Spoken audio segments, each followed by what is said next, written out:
লক্ষ লক্ষ তরুণ প্রথমবারের মতো যারা পা রাখছেন ভোটের ময়দানে, তারা শুধু ভোটারই নন, হতে পারেন গেম চেঞ্জারও। এবারের সেগমেন্ট তাই তারুণ্যের ভোট। এবারে জেনে নেব নির্বাচন নিয়ে তারুণ্যের নানা ভাবনা, প্রত্যাশার কথাও। আমি চাই একজন ভালো সৎ প্রতিনিধি আমাদের মধ্যে আসুক, যে আমাদের নারীর অধিকার নিয়ে কাজ করবে, আমাদের নিরাপত্তা নিয়ে কাজ করবে, বাগেরহাটের উন্নয়ন করবে।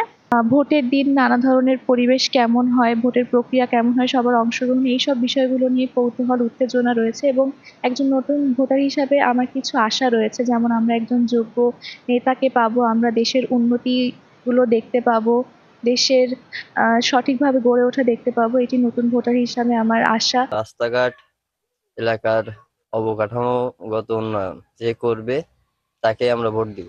আমাদের রাস্তাঘাট নির্মাণ ও আমাদের নিরাপত্তার জন্য যে আমাদের পাশে থাকবে। বিশেষ করে মাদকের চাপ অনেক বেড়ে গেছে, মাদক মুক্ত রামপাল মোংলা আমরা চাই।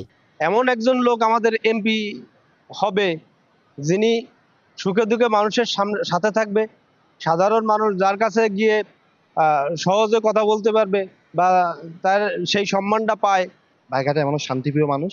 আমরা চাই এখন যেমন সবাই মিলেমিশে আছে রাজনৈতিক দলগুলো, আমরা চাই নির্বাচনের পরবর্তী সময় যেই জিতুক বা হারুক এরকম যেন শান্তি বজায় রাখে।